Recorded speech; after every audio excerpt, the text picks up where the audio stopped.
আজকের ক্লাসে আমরা আমাদের বিজ্ঞানের একাদশ অধ্যায় অর্থাৎ প্রাত্যহিক জীবনের তড়িৎ উক্ত অধ্যায়ের আমাদের পাঠ্য বইয়ের যে নমুনা প্রশ্নোত্তর রয়েছে সেখান থেকে সৃজনশীল প্রশ্ন 1 সমাধান করব। আমাদের উক্ত সৃজনশীল প্রশ্নের উদ্দীপকে যদি লক্ষ্য করি বলা হচ্ছে মানসুরা খানমের কথা, যিনি তার বাড়িতে প্রতিদিন 6 ঘন্টা করে 100 ওয়াটের 5টি বাল্ব চালান। ইদানিং তিনি লক্ষ্য করছেন তার বিদ্যুৎ বিল বেশি আসছে, এজন্য তিনি বাল্বগুলো পরিবর্তন করে 5টি 20 ওয়াটের এনার্জি সেভিং বাল্বকে আসলে লাগায়। সো আমরা দেখে নিই আমাদের প্রথম প্রশ্নতে আসলে সে কি বলেছে।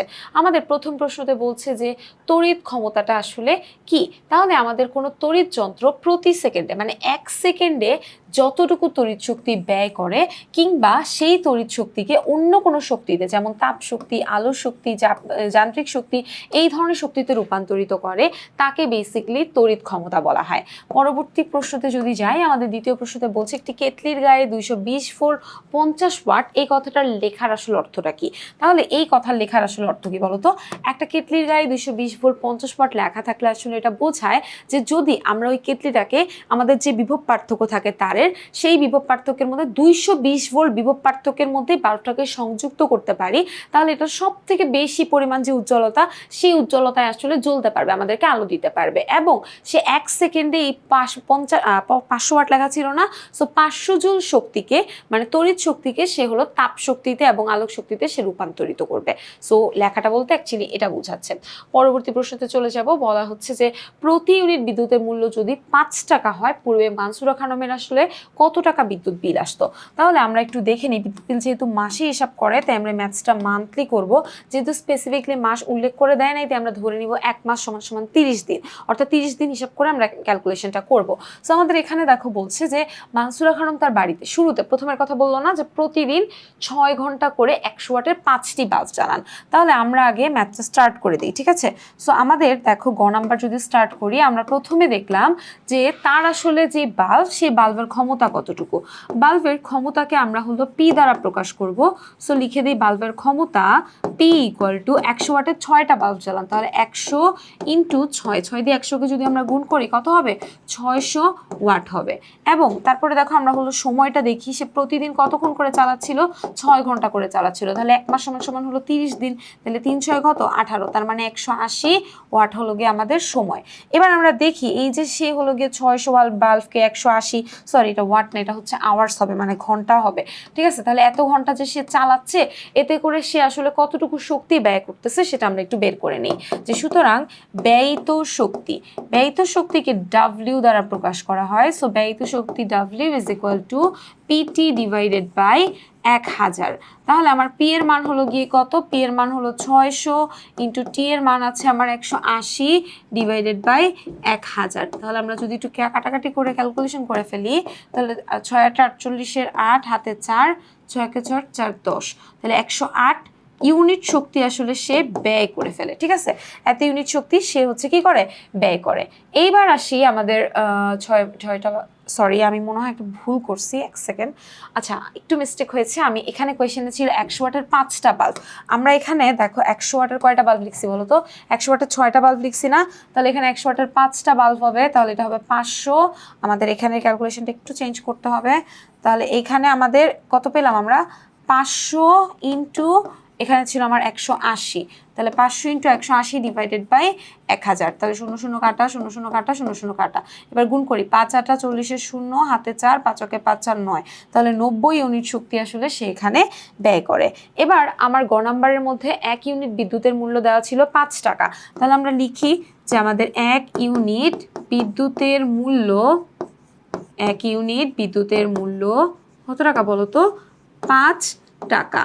তাহলে আমাদের হলো গিয়ে 90 ইউনিট বিদ্যুতের মূল্য কত আসবে, সুতরাং 90 ইউনিট বিদ্যুতের মূল্য 90 ইন্টু 5 টাকা, ঠিক আছে। তাহলে 90 সাথে 5কে মাল্টিপ্লাই করলে আমার কত হয়, 5 টং 45 এর 5, হাতে 4, 5 সরি 5 0 0, আর হলো গিয়ে 5 নং 45, তাহলে 450 টাকা হলো গিয়ে তার বিদ্যুৎ বিল আসবে। অর্থাৎ পূর্বে সে ওই যে 6 ঘন্টা করে 100 ওয়াটের যে 5টা বাল্ব ব্যবহার করতে, এতে করে তার 450 ওয়াট আসলে 50 টাকা আসলে বিদ্যুৎ বিল আসবে। তো চলে যাই পরবর্তী প্রশ্নতে। বলছে পরবর্তীকালে মানসুরা খানমের এই যে পরিবর্তনগুলা, বাল্বগুলোকে যে সে চেঞ্জ করলো, এতে করে তার আসলে কি লাভ হলো, যুক্তিসহ তোমার আসলে মতামত দাও। সো আমরা যুক্তিসহ যদি মতামত দেওয়ার চেষ্টা করি, দেখো সে মানসুরা খানম কি করছিল, ওই বাল্বগুলা মানে 100 ওয়াটের 5টা বাল্ব না ইউজ করে সে 5টা 20 ওয়াটের এনার্জি সেভিং বাল্ব আসলে ব্যবহার করতেছিল। তাহলে আমরা একটু দেখে নিই, আমরা এই ম্যাথসটার মধ্যে এটা করে ফেলি, জাস্ট হলো কিছু জায়গায় একটু চেঞ্জ করে দিই, ঠিক আছে? তাহলে আমাদের হলো গিয়ে কিভাবে করতে পারি, আমাদের গ হবে না ঘ হবে। এখানে সে 100 ওয়াটের 5টা বাল্ব ব্যবহার করছিল, বাট 20টা। তারপরে এখানে পুরো ক্যালকুলেশনটা আমরা চেঞ্জ করব। তারপরে আর একটু কোথায় চেঞ্জ করবো বলো তো?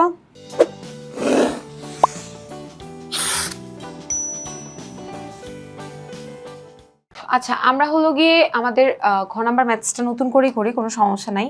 সো আমাদের হচ্ছে ঘ নাম্বার ম্যাথসটা স্টার্ট করে দিই। আমাদের ঘ নাম্বার ম্যাথসে আমাদের বাল্বের প্রথমে আমরা ক্ষমতা বের করে নিই, যে আমাদের বাল্বের ক্ষমতাকে আমরা পি দ্বারা প্রকাশ করি। সো বাল্বের ক্ষমতা পি ইজ ইকুয়াল টু, সে এখন কতগুলো বাল্ব ব্যবহার করতেছে, 5টা। কত ওয়াটের? 20 ওয়াটের। তাহলে সে 20 ওয়াটের 5টা বাল্ব ব্যবহার করতেছে, তাহলে 20 × 5, তাহলে কত হবে? 100 ওয়াট আসলে এখানে বাল্বের ক্ষমতা। এবার আসি বাল্বের যে ব্যয়িত সময়টা, সেই সময়টা কত। সো যেহেতু 1 মাসের বিদ্যুৎ বিল বের করবো, তাই 1 মাস = 30 দিন ধরে নিব। আর প্রতিদিন সে গড়ে 6 ঘন্টা করে ইউজ করতেছিল, তাহলে 6 × 30, তাহলে কত? 180 ঘন্টা। এবার আমরা দেখে নেই যে এই যে আমরা হলো গিয়ে 100 ওয়াট বাল্বের ক্ষমতা 180 ঘন্টা ব্যবহার করতেছি, তাহলে এক্ষেত্রে করে আমার কতটুকু শক্তি আসলে ব্যয় হচ্ছে, সেই ব্যয়িত শক্তি। সো ব্যয়িত শক্তি আমরা ডাব্লিউ দিয়ে প্রকাশ করব, W = PT / 1000। তাহলে আমাদের P এর ভ্যালু কত আছে? P এর ভ্যালু আছে 100, ইন্টু T এর ভ্যালু আছে 180, / 1000। তাহলে 0 0 কাটা, 0 0 কাটা, 0 0 কাটা। তাহলে এখানে আমার জাস্ট 18 ইউনিট বিদ্যুৎটা কিন্তু খরচ হচ্ছে। এখন আমরা যদি এখান থেকে বিদ্যুৎ বিলটাও বের করে ফেলার চেষ্টা করি, তাহলে আমরা দেখি যে আমাদের বিদ্যুৎ বিলটা কত আসে। সো আমরা দেখেছি যে আমাদের 1 ইউনিট বিদ্যুতের দাম হলো 5 টাকা। তাহলে আমরা লিখি যে আমাদের 1 ইউনিট বিদ্যুতের মূল্য, 1 ইউনিট বিদ্যুতের মূল্য যদি 5 টাকা হয়, তাহলে এখানে আমার আছে 18 ইউনিট বিদ্যুৎ। তাহলে লিখি যে সুতরাং 18 ইউনিট বিদ্যুতের মূল্য 18 × 5 টাকা। তাহলে 18 দিয়ে আমরা যদি 5কে মাল্টিপ্লাই করি, 5 × 8 = 40, শূন্য হাতে 4, 5 × 5 = 4, 9। তার মানে আমার 90 টাকা হলো বিদ্যুৎ বিল আসতেছে। এখন খেয়াল করো তো যে আমার আগের গ নাম্বারে বিদ্যুৎ বিল আসলো 450 টাকা, আর এখন আমার বিদ্যুৎ বিল আসতেছে আমার 90 টাকা। তাহলে আমার বিদ্যুৎ বিলের তো সাশ্রয় হচ্ছে। তাহলে আমার কত টাকা সাশ্রয় হচ্ছে সেটা আমরা একটু বিয়োগ করে বের করে নিই আগে, যে সাশ্রয় হচ্ছে আগের বার ছিল 450 আর এবার হলো কত? 90। তাহলে এই দুটাকে যদি আমরা বিয়োগ করি কত আসে?